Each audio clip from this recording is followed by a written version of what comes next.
देख लेंगे।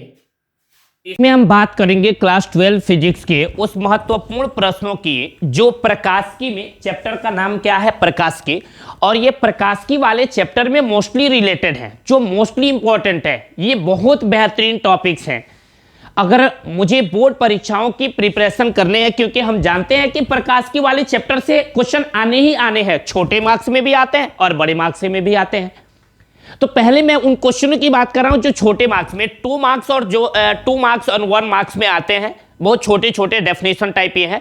पहले मैं उन 2-3 क्वेश्चनों की बात करूंगा, उसके बाद इसमें बड़े बड़े डेरिवेशन में लेके आऊंगा। जैसे हम उत्तल पृष्ठ के लिए गोलीय उत्तल पृष्ठ पर अपवर्तन के लिए फार्मूला निकालेंगे, गोलीय अवतल पृष्ठ पर अपवर्तन के लिए फार्मूला निकालेंगे, लेंस मेकर का फार्मूला निकालेंगे, प्रिज्म का फार्मूला निकालेंगे, उसके बाद संयुक्त सूक्ष्मदर्शी और खगोलीय दूरदर्शी तक के फार्मूले को कवर करेंगे। फिलहाल इस वीडियो में हम बात करने वाले हैं रिफ्रैक्शन ऑफ लाइट, प्रकाश के अपवर्तन की, प्रकाश के अपवर्तन के नियम की, पूर्ण आंतरिक परावर्तन, फिर उसका नियम, फिर उसके बाद ऑप्टिक्स ऑप्टिकल फीवर जिसका नाम प्रकाशिक तंतु होता है, उन चीजों की बात करेंगे। पूरी डिटेल्स में याद कराने की कोशिश कर रहे हैं।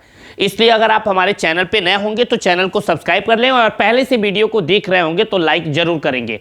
तो थोड़ा सा इसमें हमें टाइम लगेंगे, लेकिन इसको बाय फिगर पूरी क्लियरिटी, मैं सिर्फ उतना ही बात करूंगा जितना आपको बोर्ड में लिखने है, उससे एक्स्ट्रा बातें नहीं होंगी इसमें।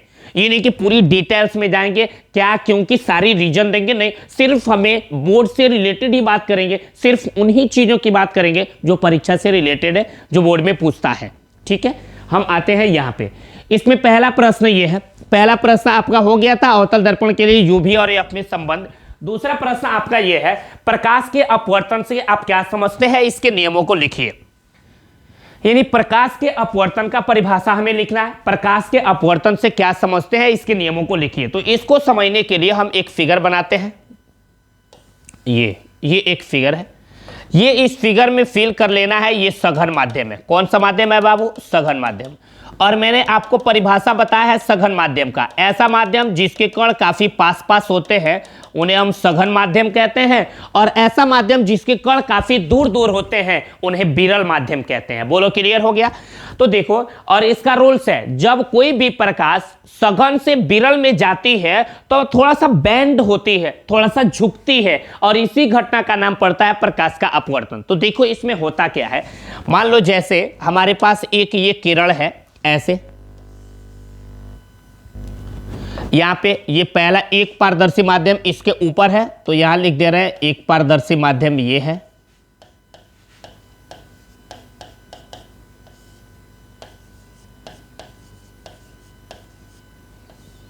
और ये दूसरा पारदर्शी माध्यम है।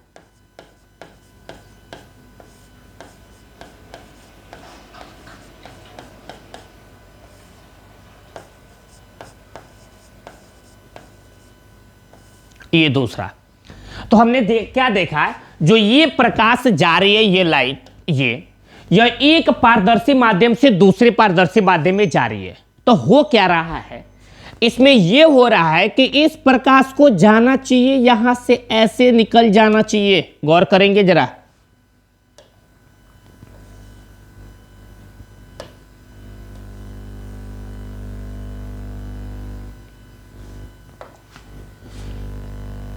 इसको यहां से ऐसे सीधे चले जाना चाहिए, बट देखा कुछ ये गया कि ये वाला जो किरण था यहां से सीधे ऐसे नहीं गया, ये अभिलंब खींच ले रहे हैं।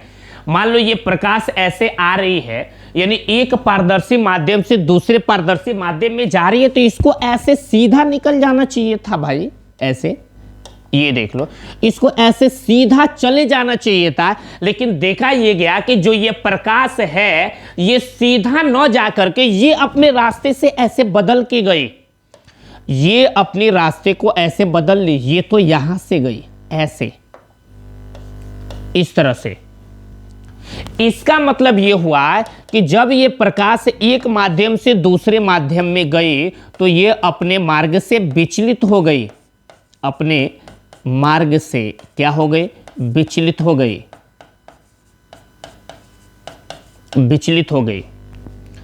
इसका मतलब कि हमारे पास यह एक प्रकाश है और जब यह प्रकाश एक पारदर्शी माध्यम से दूसरे पारदर्शी माध्यम में जा रही है तो यह अपने मार्ग से विचलित हो जा रही है और इसी घटना का नाम क्या हो जा रहा है? प्रकाश का अपवर्तन। तो हम यहां से प्रकाश के अपवर्तन को आसानी से डिफाइन कर सकते हैं। क्या डिफाइन करेंगे? सिंपल बोलेंगे हम ऐसे, जब प्रकाश एक पारदर्शी माध्यम से दूसरे पारदर्शी माध्यम में जाती है तो यह अपने मार्ग से विचलित हो जाती है। इस घटना को प्रकाश का अपवर्तन कहते हैं। बोलो, क्लियर हो गया? ये आपको याद हो गया होगा। क्या परिभाषा देंगे प्रकाश के अपवर्तन का? सिंपल भाषा में बोलेंगे, जब प्रकाश ऐसे, जब प्रकाश एक पारदर्शी माध्यम से दूसरे पारदर्शी माध्यम में जाती है तो यह अपने मार्ग से विचलित हो जाती है। इस घटना को प्रकाश का अपवर्तन कहते हैं। बोलो, क्लियर हो गया? अब हम बात करेंगे प्रकाश के अपवर्तन के नियम की। यहां लिखा भी है, जब प्रकाश एक पारदर्शी माध्यम से दूसरे पारदर्शी माध्यम में जाती है तो यह अपने मार्ग से विचलित हो जाती है। इस घटना को प्रकाश का अपवर्तन कहते हैं। इसमें अब आता है प्रकाश के अपवर्तन के नियम को भी लिखना है। तो ये देखें, हम बोलेंगे प्रकाश के अपवर्तन के निम्नलिखित दो नियम होते हैं। कौन कौन से नियम होते हैं ये देखेंगे। मान लो अभी ये ऐसा फिगर बना था, आप देखे थे एक किरण ऐसे आया था इस पे, इस तरह से, और जैसे ही ये किरण यहां पे आया मैंने यहां पे एक अभिलंब खींचा था ऐसे, और जो आने वाली किरण जिसको आपने देखा था, ये किरण ऐसे सीधा न जाके ऐसे ये अपने मार्ग से विचलित हो गया। ऐसे ये आया, ये विचलित होके गया और ये है अभिलंब। तो देख लो इसमें, और यहां पे ये आपका डेंसर मीडियम था, सघन माध्यम,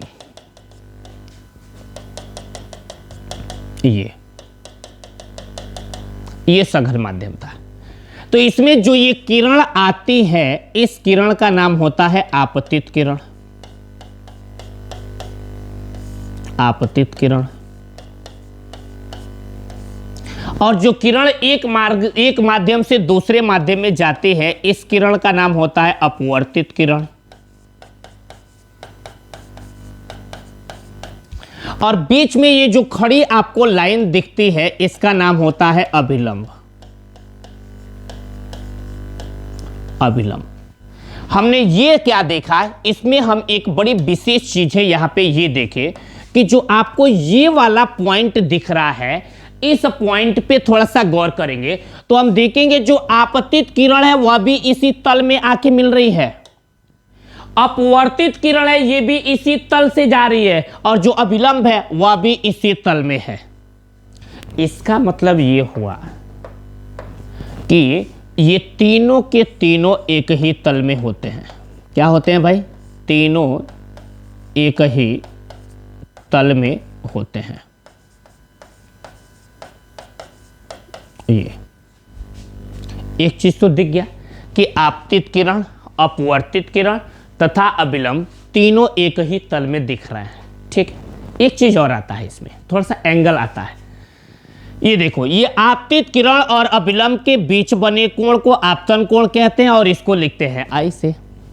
ये अपवर्तित किरण और अभिलंब के बीच बने कोण को अपवर्तन कोण कहते हैं और इसको लिखते हैं आर से। तो अगर आई लिखा रहता है तो इसको हम कहते हैं आपतन कोण, लेकिन अगर लिख दिया साइन आई तो हम इसको बोलते हैं आपतन कोण की जया। साइन का मतलब होता है जया, तो इसको बोलते हैं आपतन कोण की जया। कोण की जया। और अगर कहीं आर लिखा होता है तो ये अपवर्तन कोण है, बट अगर कहीं साइन आर लिख दिया तो इसको हम कहते हैं अपवर्तन कोण की जया।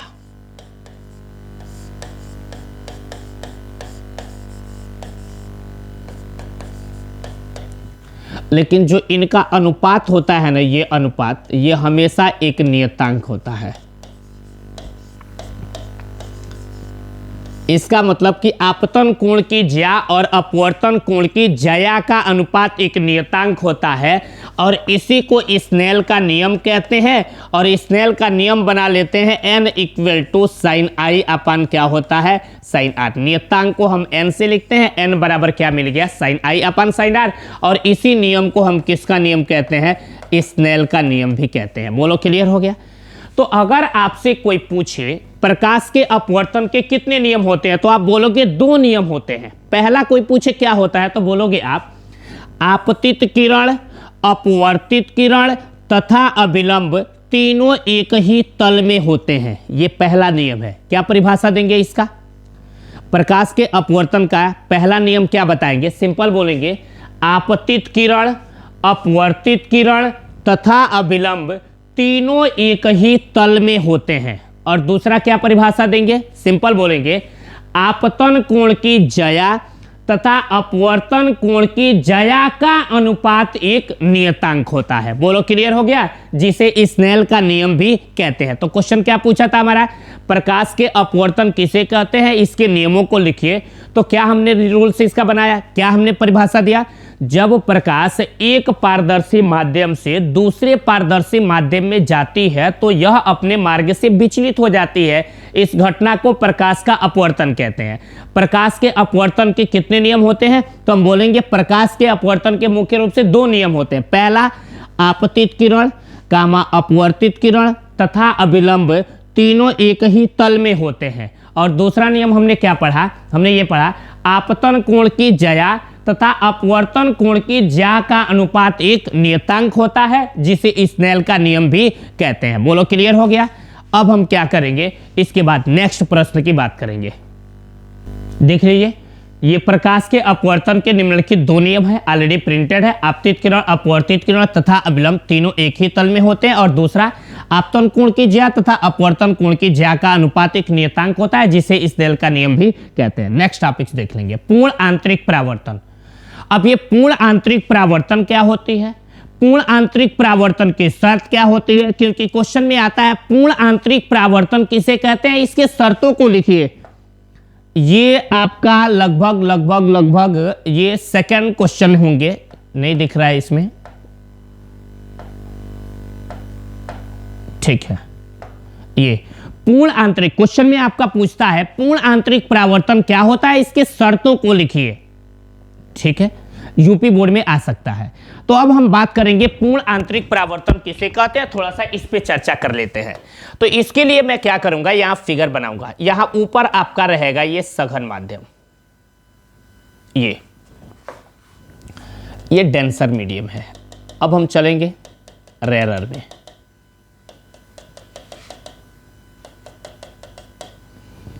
ये है सघन माध्यम, क्लियर।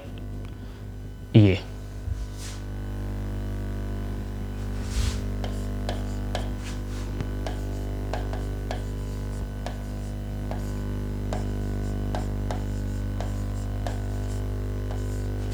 और नीचे क्या है, विरल माध्यम।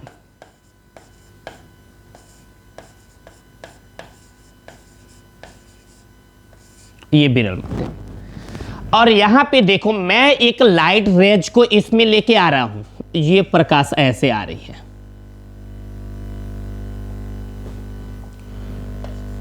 अब देखो, ये प्रकाश सघन से किसमें जाना चाह रही है, विरल में।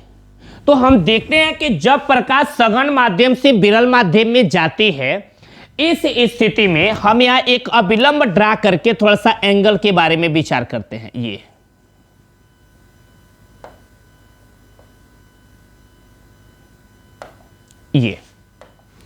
तो हम देखते हैं ये आपतित किरण और अभिलंब के बीच बने कोण को आपतन कोण कहते हैं, और इसको किससे लिखते हैं, आई से। आ रहा है मेरी बात समझ में। तो हम देखते हैं जब किरणों को ऐसे बेंड किया गया है तो ये जो आपतन कोण है इसका मान क्रांतिक कोण से बड़ा हो गया है। क्रांतिक कोण आप पढ़ोगे, सघन माध्यम में बना हुआ आपतन कोण, जिसके लिए विरल माध्यम में अपवर्तन कोण 90 अंश का हो जाए तो उस कोण का नाम क्रांतिक कोण होता है। और जब कोई प्रकाश सघन से विरल माध्यम में जाए और उसके इस आपतन कोण का मान क्रांतिक कोण से अगर बड़ा हो जाता है ना, तो ये विरल माध्यम में नहीं निकलती है, ये जिस माध्यम से आती है ना, पुनः उसी सघन माध्यम में यहां से ऐसे वापस लौट जाती है, ऐसे।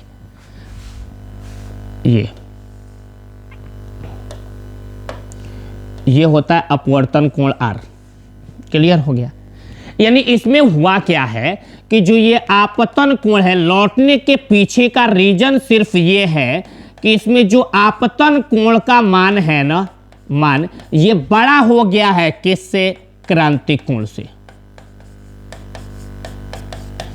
जब क्रांतिक कोण से बड़ा हुआ है तो ये पुनः कहां लौट गई है? सघन माध्यम में। जहां से आई है सेम वहीं पे वापस लौट गई है, सघन माध्यम में वापस क्या होती है? लौट जाती है। बोलो क्लियर हो गया? यानी जब ये हमारे पास प्रकाश है, ये लाइट है, ये यानी ये प्रकाश है और ये सघन माध्यम से विरल माध्यम में जा रही है, तो जैसे ही इसके आपतन कोण का मान क्रांतिक कोण से बड़ा हो रहा है, ये पुनः सघन माध्यम में वापस लौट जा रही है। इस घटना का नाम होता है पूर्ण आंतरिक परावर्तन। बोलो क्लियर है? तो इस बेस पे अगर पूर्ण आंतरिक परावर्तन का कोई परिभाषा पूछे आपसे तो क्या बताओगे? तो हम इस बेस पे पूर्ण आंतरिक परावर्तन का परिभाषा सिंपल बोलेंगे ऐसे, जब प्रकाश सघन माध्यम से विरल माध्यम में जाती है, गौर करना जरा, बोल रहे हैं क्या? जब वो प्रकाश सघन माध्यम से विरल माध्यम में जाती है तो आपतन कोण का मान क्रांतिक कोण से बड़े होने पर, दोबारा सुनो, जब वो प्रकाश सघन माध्यम से विरल माध्यम में जाती है तो आपतन कोण का मान क्रांतिक कोण से बड़े होने पर वह पुनः सघन माध्यम में वापस लौट जाती है। इस घटना को पूर्ण आंतरिक परावर्तन कहते हैं। बोलो क्लियर हो गया? क्या डेफिनेशन देंगे? जब वो प्रकाश सघन माध्यम से विरल माध्यम में जाती है तो आपतन कोण का मान क्रांतिक कोण से बड़े होने पर वह पुनः सघन माध्यम में वापस लौट जाती है। इस घटना को पूर्ण आंतरिक परावर्तन कहते हैं। बोलो याद हो गया है? अब कभी कभी क्वेश्चनों में ये पूछ लेता है कि पूर्ण आंतरिक परावर्तन की शर्तें क्या होती हैं, तो हम उसमें बताते हैं कि पूर्ण आंतरिक परावर्तन की निम्नलिखित दो शर्तें होती हैं। पहला शर्त ये कि प्रकाश सघन माध्यम से विरल माध्यम में जाना चाहिए। क्या मेरी बात समझ में आया? पूर्ण आंतरिक परावर्तन की शर्त पूछेगा तो हम बोलेंगे पूर्ण आंतरिक परावर्तन की निम्नलिखित दो शर्तें होती हैं। पहला क्या बोलेंगे? प्रकाश सघन माध्यम से विरल माध्यम में जाना चाहिए और दूसरा आपतन कोण का मान क्रांतिक कोण से बड़ा होना चाहिए। ये पूर्ण आंतरिक परावर्तन की शर्त है। क्वेश्चन कंप्लीट हुआ? क्योंकि क्वेश्चन में पूछता है पूर्ण आंतरिक परावर्तन किसे कहते हैं, इसके शर्तों को लिखिए। तो क्या बोलेंगे पूर्ण आंतरिक परावर्तन का परिभाषा? हम बोलेंगे जब वो प्रकाश सघन माध्यम से विरल माध्यम में जाती है तो आपतन कोण का मान क्रांतिक कोण से बड़े होने पर वह पुनः सघन माध्यम में वापस लौट जाती है। इस घटना को पूर्ण आंतरिक परावर्तन कहते हैं। इसके बाद क्या होता है? पूर्ण आंतरिक परावर्तन की शर्त पूछेगा तो हम बोलेंगे पूर्ण आंतरिक परावर्तन की निम्नलिखित दो शर्तें होती हैं। पहला, प्रकाश सघन माध्यम से विरल माध्यम में जाना चाहिए और दूसरा आपतन कोण का मान क्रांतिक कोण से बड़ा होनी चाहिए। बोलो क्लियर हो गया? ये हमारी दो शर्तें हैं। अगले क्वेश्चन की बात करेंगे। अब देखेंगे ये वाला जो प्रश्न है, this is the most important. ये 100% चांस होते हैं ऐसे क्वेश्चनों के बोर्ड में आने के। ठीक है, इसमें यह है कि लिखा है प्रकाशिक तंतु क्या होते हैं, किरण आरेख की सहायता से उनके द्वारा प्रकाश संचरण की विधि को समझाइए और इनमें किस घटना का उपयोग होता है ये भी बताइए। तो देख लो, ऐसा होता है आपका प्रकाशिक तंतु। क्लियर? ऐसा आपका क्या होता है? प्रकाशिक तंतु। क्लियर दिख रहा होगा? ये ऐसा प्रकाशिक तंतु होता है और ये प्रकाशिक जो तंतु होता है ये पूर्ण आंतरिक परावर्तन की घटना पर आधारित होता है। किस पे बाबू? पूर्ण आंतरिक परावर्तन की घटना। तो मैं यहां लिख भी दे रहा हूं, पूर्ण आंतरिक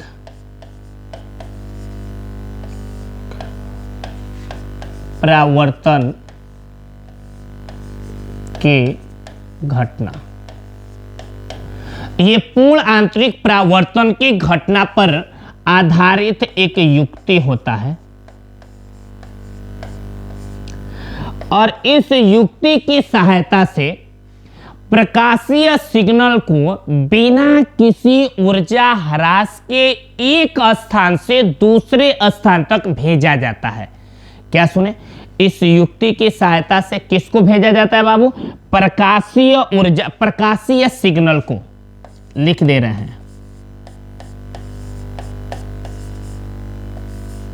प्रकाशीय सिग्नल को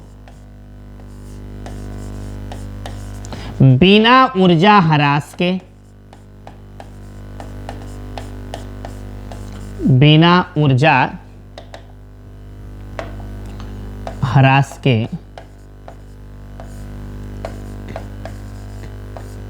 एक स्थान से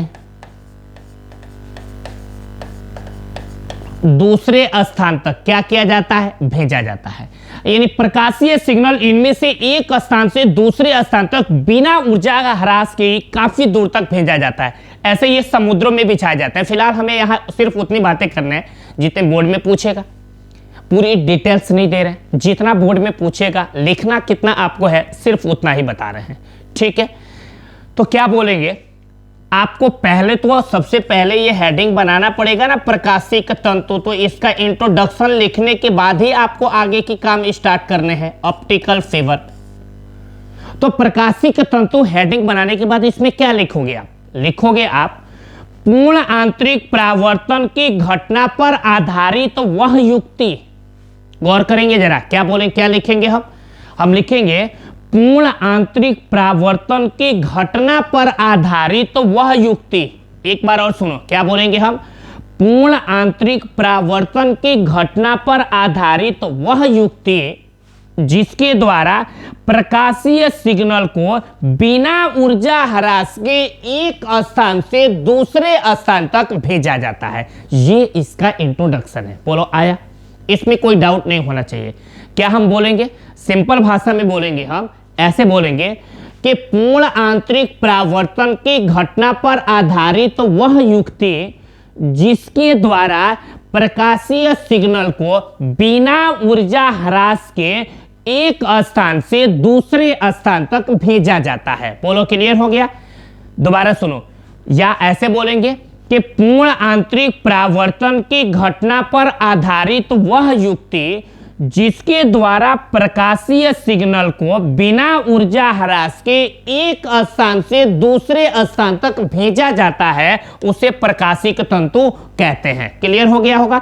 अब देखो, इसकी जो रचना होती है वह 3 भागों से मिलकर हुई होती है, जिसमें पहले का नाम होता है क्रोड, जिसके इंग्लिश है कोर, दूसरे का नाम होता है क्लैडिंग और तीसरे का नाम होता है जैकेट। बोलो क्लियर हो गया? इसकी रचना 3 भागों से मिलकर हुई होती है। दोबारा सुन लो, पहला इसमें महत्वपूर्ण अंग क्या होता है? क्रोड, दूसरा नंबर पे क्या होता है? क्लैडिंग और तीसरा नंबर पे क्या होता है? जैकेट। अब देखो हमारे पास कोर क्या है, क्लैडिंग क्या है और जैकेट क्या है, थोड़ा सा इस चीज पे गौर करेंगे। तो हम यहाँ देख रहे हैं जो ये क्रोड होती है, जो अंदर ये पतली सी आपको ये पाइप दिख रही है, इस पतली सी पाइप का नाम होता है क्रोड। क्या नाम होता है भाई? क्रोड। अब देख लो ये होता क्या है, ये जो क्रोड होती है इसकी साइज 10 पे पावर -4 मीटर, इसकी जो रेडियस होती है ना, रेडियस त्रिज्या, तो इस पाइप की जो त्रिज्या होती है ये 10 पे पावर -4 मीटर त्रिज्या की एक लंबी पाइप होती है। पाइप अंदर छिद्र होता है जिसमें प्रकाशीय सिग्नल को भेजा जाता है, तो पूर्ण आंतरिक परावर्तन होते हुए काफी दूर तक जाता है। तो क्या सुने, जो ये क्रोड है ये 10 पे पावर -4 मीटर त्रिज्या की एक लंबी पाइप होती है, उस पाइप का नाम क्या होता है? क्रोड होता है। ठीक है, तो अगर क्रोड को मुझे डिफाइन करना होगा, इंट्रोडक्शन देना होगा, तो क्या बोलेंगे हम? क्रोड हेडिंग बनाएंगे और उसमें क्या लिखेंगे? भाई पहले रचना हेडिंग बनाएंगे और रचना में आपको क्या लिखेंगे? ये सिर्फ आपको रचना की दृष्टि से, इंट्रोडक्शन तो पीछे वाले में मिल गया कि आपको हेडिंग बनाना है प्रकाशिक तंतु और इतना इंट्रोडक्शन, उसका डेफिनेशन लिखेंगे, उसके बाद हेडिंग बनाएंगे। रचना में फिलहाल जितना बोले हैं उतना पहले लिखें। क्या बोले हम लिखेंगे इस पे 10 पे पावर -4 मीटर त्रिज्या की एक लंबी पाइप होती है जिसे क्या कहते हैं, क्रोड कहते हैं। बोलो क्लियर हो गया।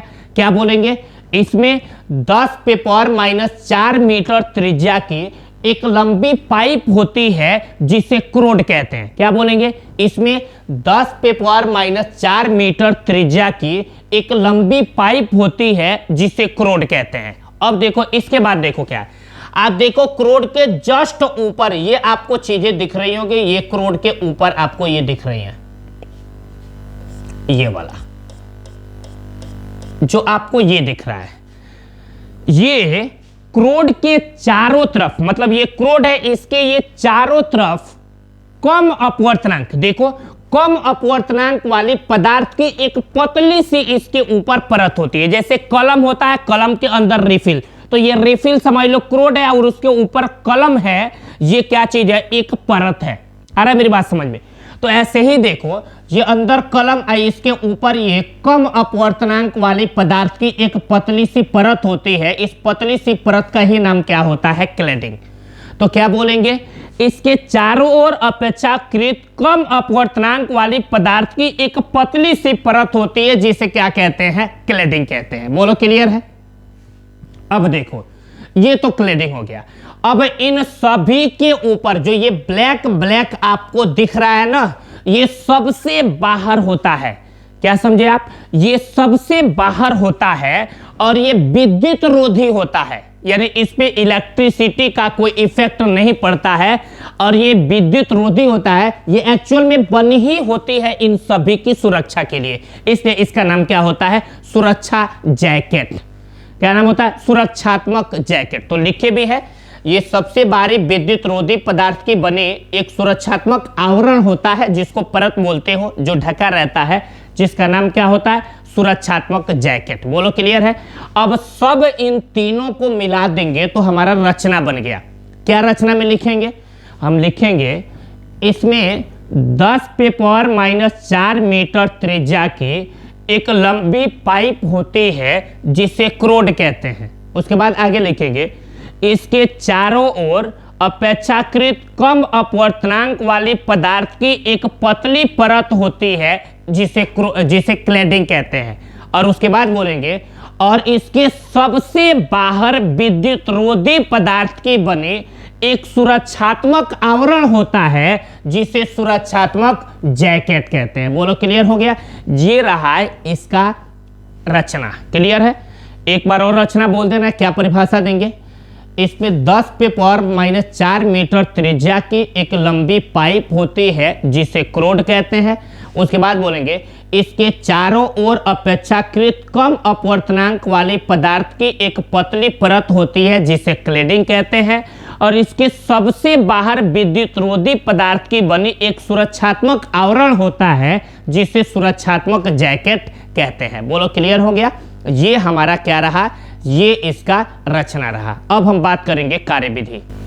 इसमें देख लो, अब हम इसकी बात करने जा रहे हैं वर्क मेथड, कार्यविधि का, कार्यविधि वर्क मेथड।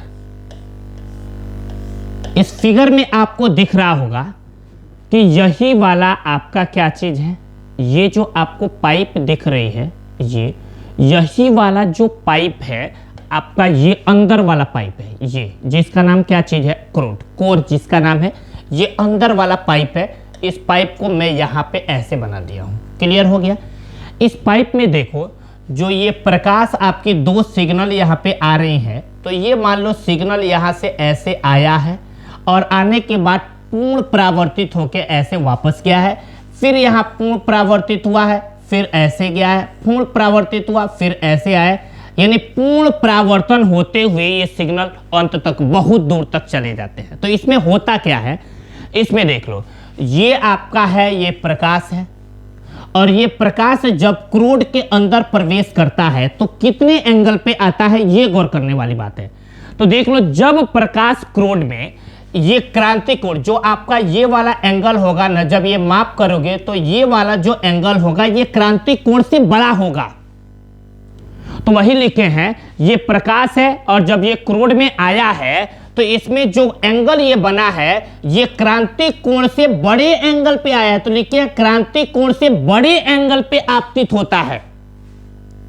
तो उस समय होता क्या है कि जब प्रकाश क्रोड में क्रांतिक कोण से बड़े कोण पर आपतित होता है तो क्रोड में पूर्ण आंतरिक परावर्तन होने लगता है। देख रहे हो, पूर्ण रूप से टकरा के ऐसे वापस जा रही है।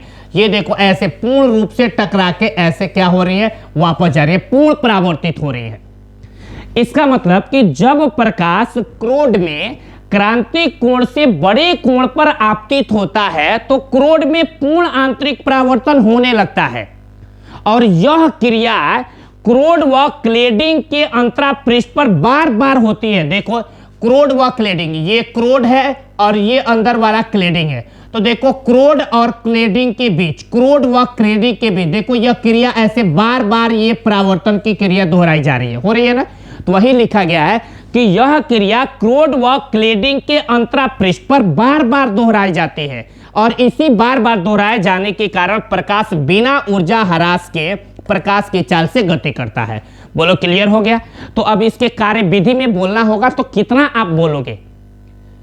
तो कार्य विधि में बोल रहा हूं, आपको पूरा ये याद हो जाएगा। बोलेंगे हम ऐसे, जब प्रकाश क्रोड में क्रांतिक कोण से बड़े कोण पर आपतित होता है तो क्रोड में पूर्ण आंतरिक परावर्तन होने लगता है। दोबारा सुन लो, क्या बोलेंगे।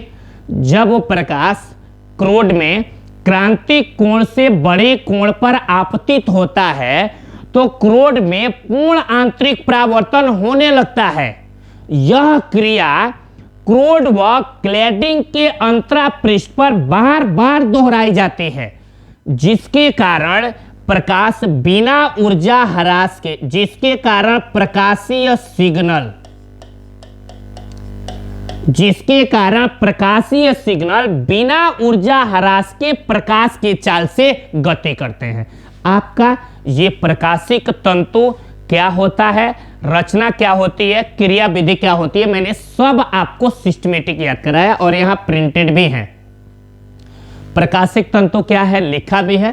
पूर्ण आंतरिक परावर्तन की घटना पर आधारित वह युक्ति जिसके द्वारा प्रकाशीय सिग्नल को बिना ऊर्जा ह्रास के एक स्थान से दूसरे स्थान तक भेजा जाता है।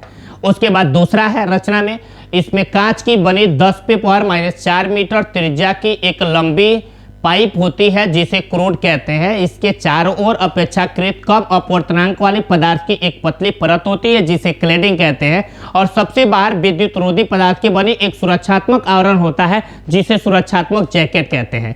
और ये क्रिया विधि भी, कार्य विधि भी, सारी चीजें प्रिंटेड भी हैं, आपको याद भी करा रहे हैं और नोट्स भी प्रोवाइड कर दिए यहाँ। तो कार्य विधि में क्या लिखेंगे, जब प्रकाश तंतु के एक सिरे से क्रोड में क्रांतिक कोण से बड़े कोण पर आपतित होता है तो क्रोड में पूर्ण आंतरिक परावर्तन होने लगता है। यह क्रिया क्रोड व क्लेडिंग के अंतरापृष्ठ पर बार बार होती है, जिसके कारण प्रकाशीय सिग्नल क्रोड में बिना ऊर्जा ह्रास के प्रकाश की चाल से गति करता है। बोलो, क्लियर हो गया। हम अपनी क्लास यहाँ पे ओवर कर रहे हैं। जितना इंपॉर्टेंट का इसमें 3 क्वेश्चन जो अति महत्वपूर्ण है इस वीडियो में आया, और इसके बाद एक बड़ी लॉन्ग ड्यूरेशन टाइम की आपका एक वीडियो बनेगा जिसमें उत्तल पृष्ठ पर अपवर्तन, अवतल पृष्ठ पर अपवर्तन, लेंस मेकर, प्रिज्म, ये सभी फार्मूलों का डेरिवेशन उसमें रहेगा। इसलिए उस वीडियो को कभी भी देखना ना भूलें, क्योंकि ये वाला एक ऐसा चैप्टर है जिससे बड़े नंबर में क्वेश्चन आना ही आना होता है। क्लियर हो गया। हम अपनी क्लास ओवर कर रहे हैं। Thank you and God bless you.